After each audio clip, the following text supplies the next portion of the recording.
प्रिय विद्यार्थियों, आज हम छायावादी कवयित्री महादेवी वर्मा द्वारा रचित आपके पाठ्यक्रम में शामिल जो तुम आ जाते एक बार कविता पर बात करेंगे। इससे पहले हम महादेवी वर्मा का संक्षिप्त परिचय प्राप्त करते हैं। महादेवी वर्मा छायावाद के 4 प्रमुख कवियों में से एक है।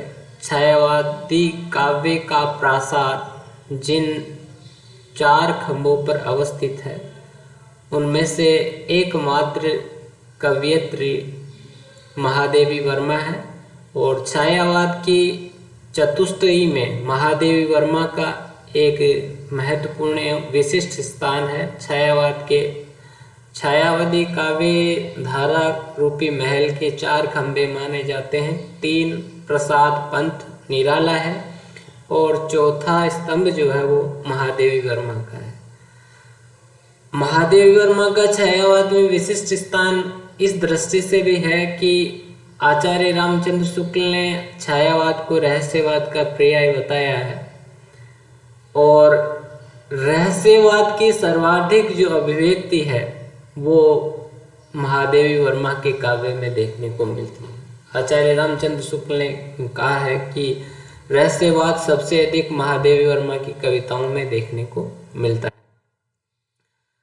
महादेवी वर्मा का जो जन्म है वो उत्तर प्रदेश में फर्रुखाबाद में हुआ था। 1907 ईस्वी में हुआ था। उनकी प्रारंभिक शिक्षा इंदौर में हुई थी और उच्च शिक्षा प्रयाग विश्वविद्यालय से हुई। प्रारंभ में उन्होंने ब्रज भाषाओं में काव्य रचनाएं प्रारंभ की, किंतु शीघ्र ही वे खड़ी बोली में लिखने लगे और छायावादी कवियों में अपना महत्वपूर्ण स्थान बना लिया। छायावादी कवि निराला ने महादेवी वर्मा को हिंदी के विशाल मंदिर की सरस्वती कहा था। महादेवी वर्मा को आधुनिक युग की मीरा भी कहा जाता है, क्योंकि महादेवी वर्मा के काव्य में मीरा के काव्य की तरह अज्ञात प्रियतम के प्रति गहन वेदना की मार्मिक अभिव्यक्ति हुई है। इसके साथ ही मध्यकाल में जिस तरह से मीरा के काव्य में मध्यकालीन सामंतीय जड़ता के विरुद्ध स्त्री की मुक्ति की चेतना का स्वर दिखाई देता है, उसी तरह आधुनिक काल में सर्वप्रथम महादेवी वर्मा के काव्य में स्त्री मुक्ति की, स्त्री चेतना की अभिव्यक्ति दृष्टिगत होती है। इस दृष्टि से भी वो मीरा से तुलनीय है। तो आधुनिक काल की मीरा है, क्योंकि मीरा में जिस तरह से अज्ञात प्रियतम के वियोग में सगुण भले ही हो वो परंतु वेदना भोगी थी, वैसे ही वेदना महादेवी वर्मा के काव्य में अज्ञात प्रियतम के लिए दृष्टिगोचर होती है। महादेवी वर्मा का रचना काल वैसे तो मुख्य रूप से 1924 से 1942 ईस्वी तक का है। यद्यपि इसके बाद भी उनके 1-2 काव्य संग्रह प्रकाशित हुए हैं, परंतु उनके मुख्य जो ग्रंथ है, जो छायावादी ग्रंथ है, वो इसी काल में रचित है। और उनके प्रमुख जो ग्रंथ है वो निहार, जिसकी रचना 1930 में हुई, रश्मि, जिसकी रचना 1932 में प्रकाशन, नीरजा 35, सांदे गीत 36। इसके अतिरिक्त इन चारों ही रचनाओं के 185 गीतों का संग्रह है, जिसको यामा नाम दिया गया। और उस यामा काव्य संग्रह के लिए महादेवी वर्मा को भारतीय सर्वोच्च साहित्यिक पुरस्कार ज्ञानपीठ से सम्मानित किया गया। महादेवी वर्मा ने काव्य के साथ साथ गद्य में भी अपनी लेखनी चलाई है और एक वो कुशल गद्यकार है। गद्य की जो विधाएं, संस्मरण और रेखा चित्र, उनमें उनका एक महत्वपूर्ण शीर्षस्थ स्थान है। यूँ कहें कि संस्मरण और रेखा चित्र का नाम लेते ही महादेवी वर्मा का जो नाम है वो हिंदी साहित्य प्रेमियों, हिंदी साहित्य के पाठकों के मस्तिष्क में सबसे पहले आता है, उकरता है। महादेवी वर्मा रचनाकार के साथ एक चित्रकार भी थी और उनकी चित्रकला का प्रभाव उनके लेखन पर स्पष्ट रूप से, चाहे वो काव्य हो चाहे वो गद्य हो, उन पर स्पष्ट रूप से दिखाई देता है। महादेवी वर्मा ने न केवल तुलिका से चित्र उकेरे हैं बल्कि उन्होंने शब्दों से भी चित्र उकेरे हैं, शब्दों से भी चित्र खींचे हैं और उनके शब्द चित्र उनके संस्मरणों और रेखा चित्रों में देखने को मिलते हैं। उनके संस्मरण रेखा चित्र जो है अतीत के चलचित्र, स्मृति के रेखाएं, पथ के साथी, मेरा परिवार, ये उनके जो है संस्मरण और रेखा चित्र संग्रह है। महादेवी वर्मा का एक निबंध संग्रह है श्रृंखला की कड़ियाँ, जो स्त्री जीवन विषयक सामाजिक निबंध है और इस निबंध में स्त्री की मुक्ति का, स्त्री की मुक्त चेतना का स्वर आधुनिक काल में सबसे पहले दिखाई देता है। आजकल जिसको स्त्री विमर्श कहा जाता है उसकी सर्वप्रथम जो झलक है वो महादेवी वर्मा के काव्य में देखने को मिलती है और उस समय देखने को मिलती है, महादेवी वर्मा के इस निबंध संग्रह में देखने को मिलती है और उस समय देखने को मिलती है जब कि इस तरह का कोई विचार तत्कालीन साहित्यकारों में था ही नहीं। तो महादेवी वर्मा स्त्री मुक्ति की चेतना की आधुनिक काल में जो है सर्वप्रथम रचनाकार है, सर्वप्रथम उसकी आवाज उठाने वाली साहित्यकार है। महादेवी वर्मा के काव्य के बारे में बात करें तो उनका जो काव्य प्रसाद है वह भी 4 मुख्य स्तंभों पर अवस्थित है और वो उसके 4 मुख्य जो स्तंभ है वो है सौंदर्यानुभूति, प्रणयानुभूति, वेदनानुभूति और रहस्यात्मकता। इनमें एक विशिष्ट संबंध भी है। महादेवी वर्मा प्रकृति के सौंदर्य में अखिल जो है वो अज्ञात प्रियतम के दर्शन करती है, प्रकृति के सौंदर्य से वो प्रभावित होती है और वो प्रकृति का सौंदर्य उन्हें जो है अज्ञात प्रियतम के प्रति प्रणय की ओर अग्रसर करता है। वो अज्ञात प्रियतम के प्रति प्रणय भावना में बंध जाती है और उनका जो प्रणय है, प्रेम है, वो सात्विक और उदात्त है।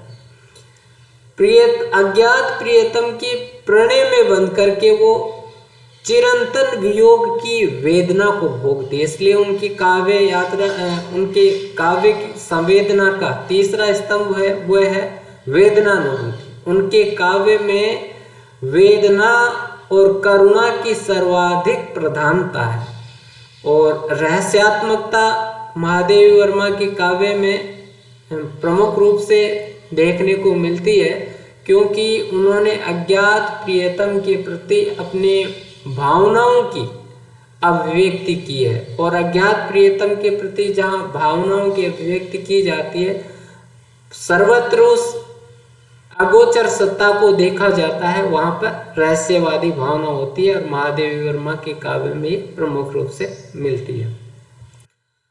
महादेवी वर्मा के कविताओं में विस्मय, जिज्ञासा, पीड़ा और आध्यात्मिकता के भाव मिलते हैं। अज्ञात प्रियतम महादेवी वर्मा प्रकृति के सौंदर्य में उस विराट चेतना को देखती है तो प्रकृति के सौंदर्य के प्रति उसमें विस्मय है, जिज्ञासा है और उस अज्ञात प्रियतम के वियोग की पीड़ा है। उनकी संवेदना गीतों के लिए उपयुक्त रही और इसलिए महादेवी वर्मा ने भावपूर्ण गीतों की रचना की है। महादेवी वर्मा का जो काव्य है वो अधिकतर गीतों में है क्योंकि उनकी जो काव्य संवेदना है वो गीतों के लिए उपयुक्त है। उनके गीतों में आत्मिक व्यथा, आत्मा की पीड़ा, निजी व्यक्तिगत जीवन की पीड़ा जो छायावादी काव्य की एक विशेषता है, आशा, अज्ञात प्रिय के प्रति प्रेम निवेदन, विरह वेदना तथा साधना की विविध अनुभूतियों के स्वर मुखरित हुए हैं। उन्होंने अपने गीतों में विचार और अनुभूति का समन्वय करने का सफल प्रयास किया है। विचार और भाव दोनों का समन्वय। महादेवी वर्मा के काव्य में प्रसाद पंथ और निराला के काव्य की तरह अनेक रूपता या विविधता नहीं मिलती है। महादेवी वर्मा के काव्य में भाव, विचार और अनुभूति के स्तर पर सर्वत्र एक रूपता मिलती है और उनके काव्य में सब जगह मुख्य रूप से वेदना, पीड़ा, अज्ञात प्रियतम के प्रति प्रणय निवेदन और रहस्यात्मकता देखने को मिलती है। उनका गीति काव्य अज्ञात प्रियतम के प्रति प्रणय निवेदन है, किंतु उनका प्रणय वेदना से परिपूर्ण है। इसलिए वो प्रिय से मिलन की कामना नहीं करती, क्योंकि मिलन तो प्रणय का विराम है। अज्ञात प्रियतम के वियोग में महादेवी वर्मा व्यथित होती है, पीड़ा भोगती है, लेकिन वो मिलन की कामना नहीं करती। उनके लिए वो चिरंतन वेदना ही आनंद का स्रोत बन जाती है। इसलिए वो मिलन को तो प्रेम का विराम मानती है, प्रणय का विराम मानती है। इसलिए वो मृत्यु को भी नकारती है, मृत्यु का भी उन्हें भय नहीं है। महादेव वर्मा के गीतों में अंतर्मुखी प्रवृत्ति की प्रधानता है तथा प्रकृति के सूक्ष्म सौंदर्य को अभिव्यक्ति देने की क्षमता है। वे सर्वत्र व्याप्त अगोचर सत्ता की रहस्यात्मक अनुभूति के लिए बेचैन दिखाई देती हैं। विस्मय, जिज्ञासा, वेदना, कौतूहल, जो कि रहस्यवाद की प्रथम सीढ़ी है, विस्मय, जिज्ञासा और आध्यात्मिकता उनके गीतों की मूल संवेदना, और इसी कारण रहस्यवाद उनकी कविताओं की सबसे प्रमुख प्रवृत्ति है।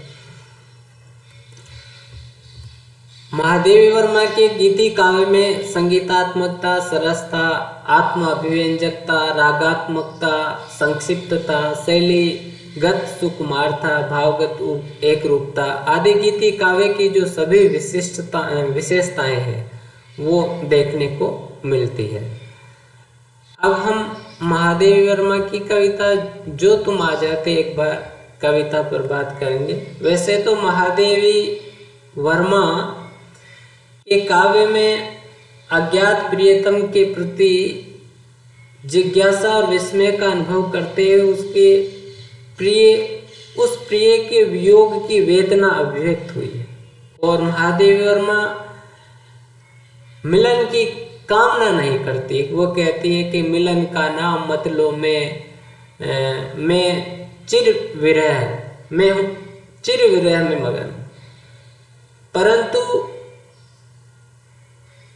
इस कविता में प्रिय के अभाव में, प्रिय के चिरंतन वियोग में व्यथित महादेवी जी की प्रिय मिलन की आतुरता अभिव्यक्त हुई है, प्रिय मिलन की उत्कंठा अभिव्यक्त हुई है और प्रिय मिलन के स्वागत के लिए उसकी मधुर जो कल्पनाएं हैं वो इस कविता में अभिव्यक्त हुई है।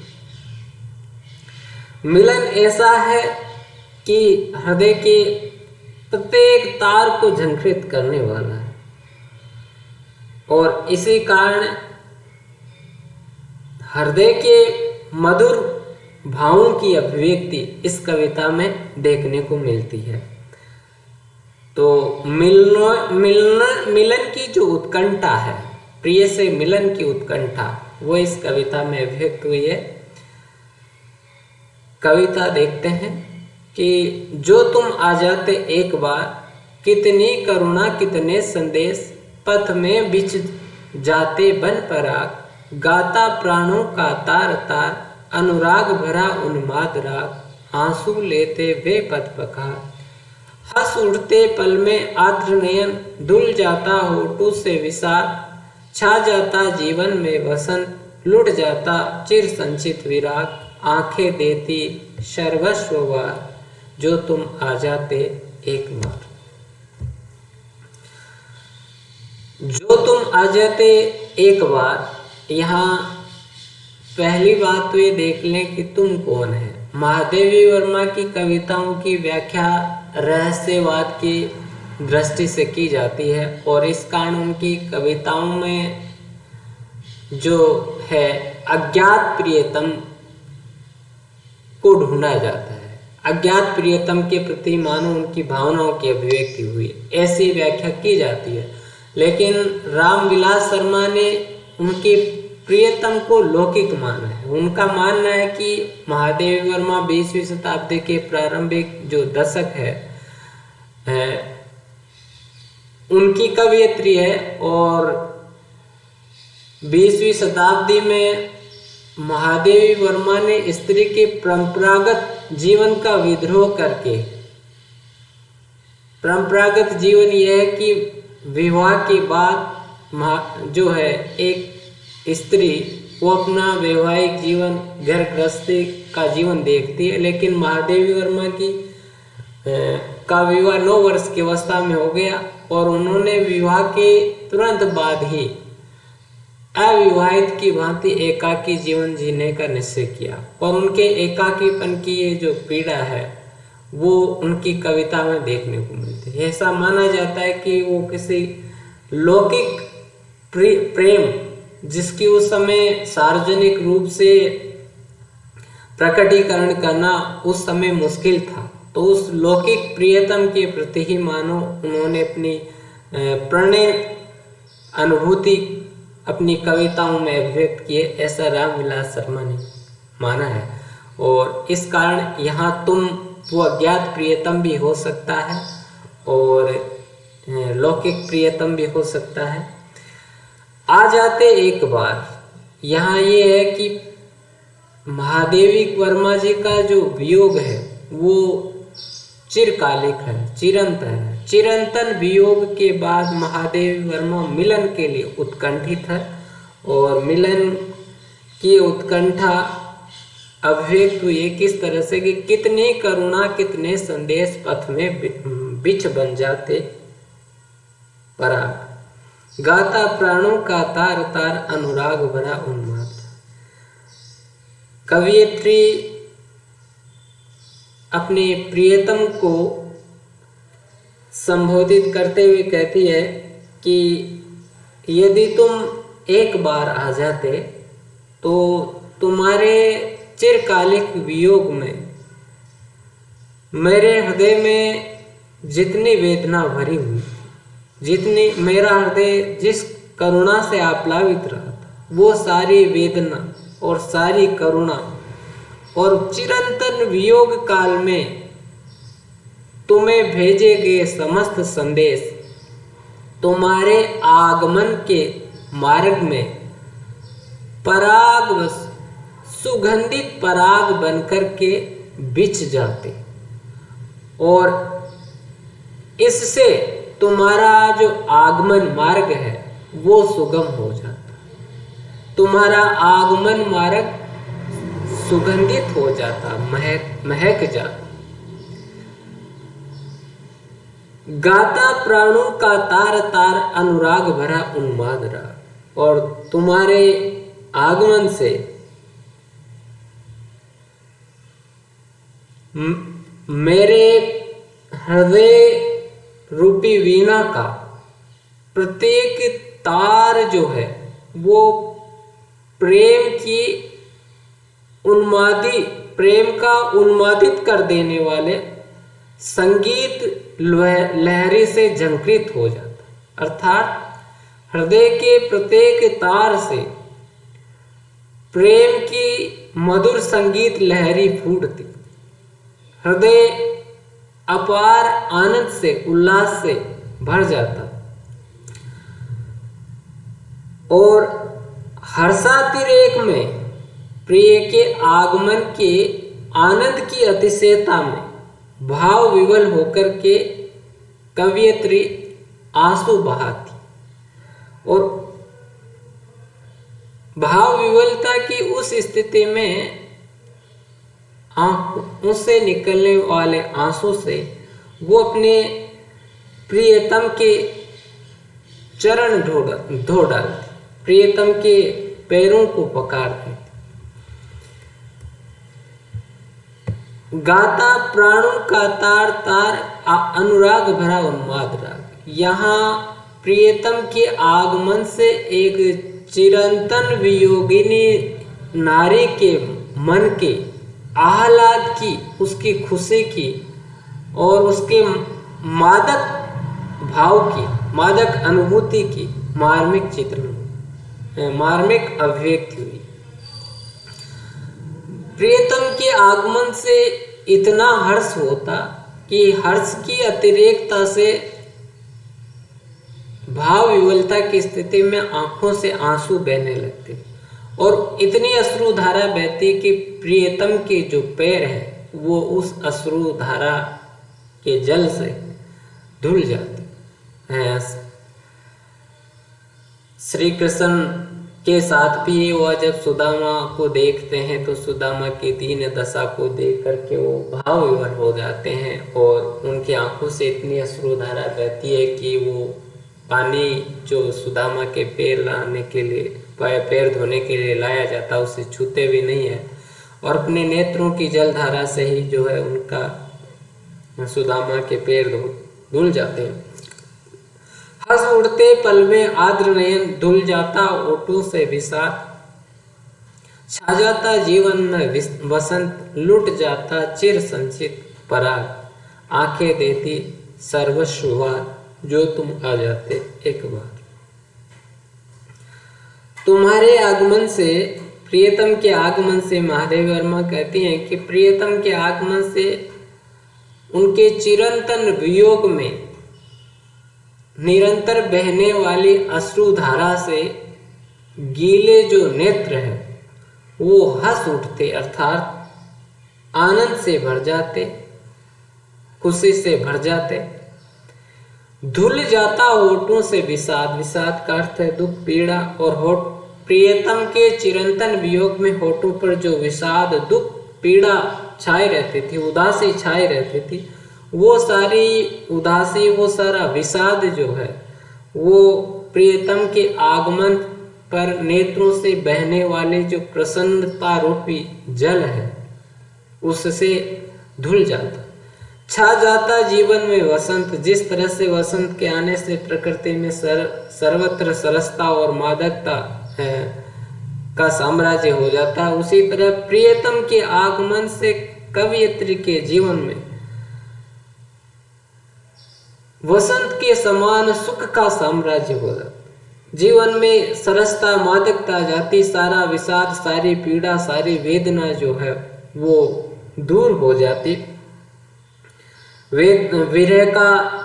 विरह की जो चिरंतन पीड़ा है वो समाप्त हो जाती, लुट जाता चिर संचित विरह, और दीर्घ काल से चिरंतन जो विराग था, चिरंतन जो वेदना थी, चिरंतन जो विरह की वेदना थी वो लुट जाती, पूरी तरह से समाप्त हो जाती।